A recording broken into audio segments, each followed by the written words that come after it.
ABN Radhakrishna గారు ఏం మాట్లాడుతున్నారండి? అసలు ఆయన ఒక జర్నలిజం లో ఉంటూ ఒక ఛానల్ నడుపుతూ ఒక పేపర్ నడుపుతూ మహిళల మీద ఆయన మాట్లాడే విధానం హర్షించదగింది కాదు. ఎందువల్లంటే ఈ రోజు మహిళల్ని పవిత్రంగా భావించే భారతదేశంలో ఈ రోజు మహిళల్ని ఒక జర్నలిజం లో ఉంటూ మరి కించపరిచి, ఎందుకంటే ఈ రోజు పాలిటిక్స్ లో అప్పం సప్పం తెలియని మహిళల్ని ఏ రకంగా లాగేస్తారండి?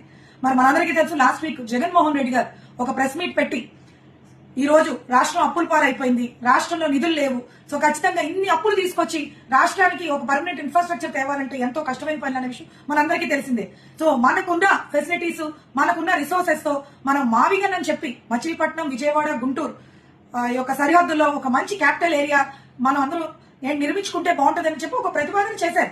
ఆ ప్రతిపాదన ఆంధ్ర రాష్ట్రంలో అదే విధంగా ఆల్ ఓవర్ ఇండియా, మరి ఆల్ ఓవర్ ఇంటర్నేషనల్ లెవెల్లో కూడా మరి జగన్మోహన్ రెడ్డి గారు చెప్పింది కరెక్టే కదా అని ప్రజలు ఆలోచించడం మొదలు పెట్టారు. సో ఎప్పుడైతే ప్రజలు ఒక పాజిటివ్ యాటిట్యూడ్ లో ఆలోచిస్తున్నారో, సో జగన్ అన్న చెప్పింది కరెక్టే అని చెప్పి ప్రజల యొక్క ఆలోచన శక్తి పెరుగుతుందో, ఖచ్చితంగా దీన్ని ఇమీడియట్ గా డైవర్ట్ చేసేయాలని చెప్పి ఒక కుతంతో కృతితో ఈ రోజున రాధాకృష్ణ గారు మరి ఆయన ఒక టీవీలు, ఆయన ఒక ఛానల్స్, ఆయన ఒక పేపర్ లో ఎవరైతే జగన్మోహన్ రెడ్డి గారిని సపోర్ట్ చేస్తున్నారో వాళ్ళ ఇంట్లో వాళ్ళ భార్యలంట, వాళ్ళ చెల్లెల కింద భావించట, పెళ్లి సంబంధాలు చూడొచ్చు కదా అన్న విధంగా మరి ఈ రోజున ఏ రకంగా రాధాకృష్ణ గారు మాట్లాడుతున్నారండి?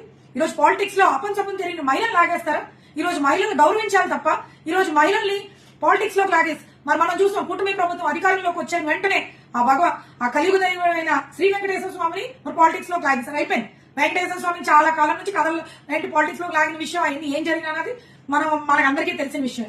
ఈ రోజున ఖచ్చితంగా ఈ టాపిక్ డైవర్ట్ అవ్వాలి, ఈ టాపిక్ ఏ రకంగా డైవర్ట్ చేయాలన్న ఆలోచనతో ఈ రోజు మహిళలు లాగుతారండి. ఏమండి రాధాకృష్ణ గారు, మీ ఇంట్లో మీ అక్క, చెల్లి, మీ భార్య లేరండి? మీ పిల్లలు లేరండి? ఈ రోజు ఆవిడ మహిళలు కాదా? మరి ఆడకో రూలు మాకో రూలా? మీరు ఇంకా అవుట్ రేటెడ్ గా టీడీపీని సపోర్ట్ చేస్తూ ఒక బ్రోకర్ ఛానల్, ఒక బ్రోకర్ టీవీలా తయారై మీకు ఒక బ్రోకర్ పేపర్ కింద అసలు ఊరుకుంటున్నామని ఏంటండి? ఈ రోజున భారతమ్మని ఎన్ని రకాలుగా మీ ఏబిఎన్ ఛానల్లో బ్యాడ్ చేశారు. ఇవన్నీ కూడా పోలే కదా, మా జగన్మోహన్ రెడ్డి గారు పడ్డాళ్ళు ఎప్పుడు చెడ్డోళ్ళకి తాగదు, మనందరం ఓపి పడతాం మనం ఆయన చెప్పే కొద్దీ మేమందరం ఊరుకున్నాం. ఈ రోజున అపంచపం తెలియని మహిళలు ఏది కేవలం జగన్మోహన్ రెడ్డి గారిని సపోర్ట్ చేస్తే వాళ్ళ యొక్క భార్యల్ని మీ ఇష్టం వచ్చినట్టు మాట్లాడతారా? మీరు ఏమనుకుంటున్నారండి అసలు మీ నోట్లో మాట్లాడండి. ఈ రోజు జర్నలిజం లో ఉంటూ మీరు జర్నలిజం ఈ రకంగా కించపరుస్తారండి? అసలు ఊరుకునేదే లేదు రాధాకృష్ణ గారు.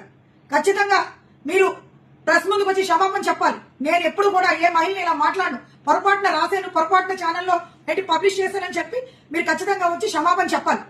ఈ రకంగా మహిళల్ని గౌరవించకుండా మీరు ఇష్టం వచ్చినట్టు మహిళల గురించి మాట్లాడితే మీ ఛానల్, మీ పేపర్ ని కూడా మేము అసలు ఉండనివ్వమని చెప్పి మా తరపున, ఈరోజు మహిళల తరపున, అదే విధంగా అందరి తరపున కూడా మిమ్మల్ని మేము హెచ్చరిస్తున్నాం.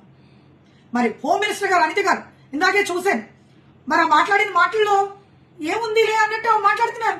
ఈరోజు మీరు మహిళా హోంమంత్రి కదండి. మహిళా హోంమంత్రి ఈరోజు ఒక్కరు కాదు, ఎంతో మంది మహిళలను తెచ్చిపరిచి మాట్లాడితే ఇమీడియట్ గా పేపర్ ని మీరు ఆపడము, లేదంటే ఆ యొక్క ఛానల్ ని పబ్లిష్ అవ్వకుండా ఆ ఛానల్ ని ఆపడం మీరు చేయాలి తప్ప ఈ రకంగా మరి ఆయన్ని సపోర్ట్ చేస్తూ ఆయన మాట్లాడిన దాంట్లో తప్పేంటన్నట్టు మీరు వక్రీకరించి మాట్లాడడం కూడా సహించలేదండి మరి అనిత గారు. సో ఖచ్చితంగా నేనైతే ఒకటే చెప్తున్నాను, ఇమీడియట్ గా రాధాకృష్ణ గారు ఈ రోజు మహిళతో పెట్టుకుంటున్నారు, ఖచ్చితంగా మీరు అంతకంతగా అనుభవిస్తారని మీరు ఇమీడియట్ గా వచ్చి క్షమాపణ చెప్పాలని, లేనిచో మా యొక్క యాక్షన్ ఎలా ఉంటుందని మీరు త్వరలో చూడబోతున్నారు. మరిన్ని వీడియోల కోసం మన సిద్ధం స్టూడియోస్ ఛానల్ సబ్స్క్రైబ్ చేయండి. జై జగనన్న.